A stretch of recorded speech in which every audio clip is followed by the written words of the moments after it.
Let's dive into a conflict that totally reshaped America, but for some reason, often gets left out of the history books. We're talking about King Philip's War. It was an absolutely brutal, pivotal moment in the nation's earliest days, and honestly, to understand what came next, you really have to understand this war. And I'm not exaggerating here. This war, which blazed through New England between 1675 and 1676, was, when you adjust for the population back then, one of the most devastating wars ever fought on American soil. It wasn't just about destruction either. It fundamentally changed the entire future of the colonies and the native peoples there. So, where did all this come from? How did it all begin? Well, to get that, we need to take a step back and look at these two very different worlds that were, for a while, coexisting, but were increasingly and maybe inevitably clashing in 17th century New England. Okay, at the absolute heart of the conflict was a completely different understanding of one simple thing: land. For the English colonists, land was a product. It was something you could buy, you could sell, you could put a fence around and say, "This is mine." Use it to build towns, to build farms. But for Native Americans, that idea was totally alien. Land was a shared resource, a communal space for everyone to hunt, to fish, to live. These two worldviews just couldn't have been more different. And this huge difference wasn't just some philosophical debate. It had very real consequences. As more and more English settlers arrived, their towns and farms just kept expanding, relentlessly pushing outward. This wasn't just taking up empty space. It was actively forcing Native Americans off the very lands they had lived on for countless generations. And then, to make things even worse, the colonists started imposing their laws on the native tribes, basically chipping away at their sovereignty bit by bit. Now, right in the center of this brewing storm was one man. He was a leader who was about to be forced into making a truly impossible choice.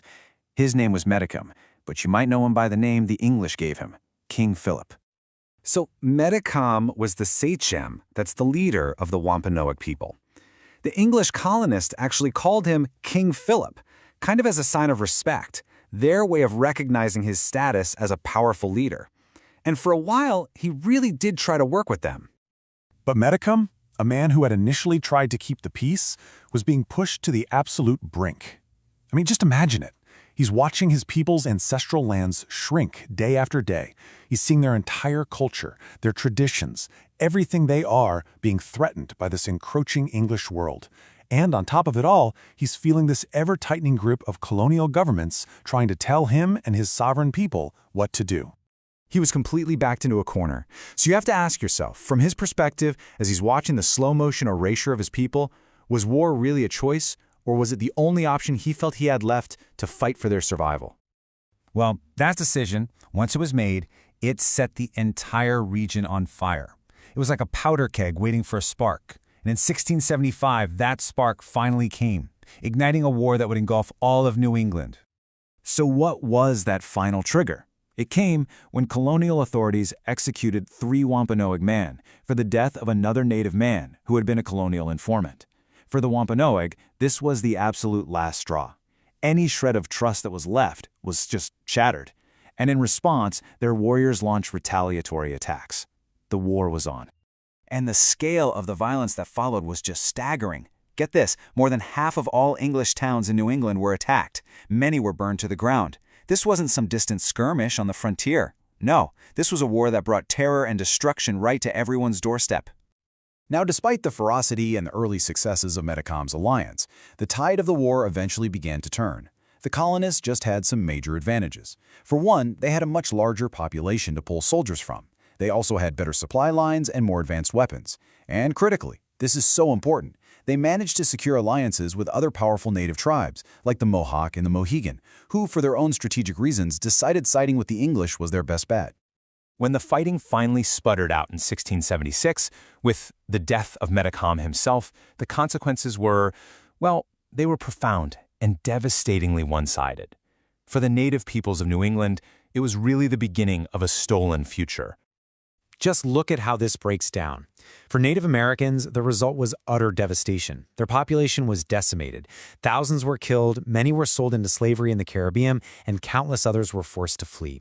They lost almost all their remaining land, and their political independence was completely shattered. Now, for the colonists, don't get me wrong, their losses were terrible too, but their population recovered. They seized all that now empty land and cemented their control over the entire region. It was a brutal, unequal outcome. So why are we talking about a war from over 300 years ago? Why does this still matter? Because its impact didn't just end in the 17th century. What happened here set a dark and tragic precedent for the centuries of conflict that were still to come. King Philip's War was a definitive turning point. You see, before the war, there was at least a chance, however slim, of some kind of coexistence.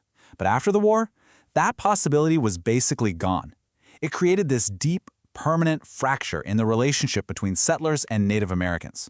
It really established a pattern of conquest and removal that would go on to define American expansion for the next 200 years. Ultimately, King Philip's War is this powerful, tragic lesson. This quote really sums it up.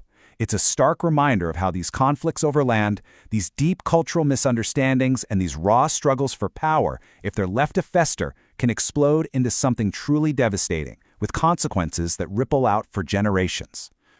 And that really leaves us with one last question to chew on.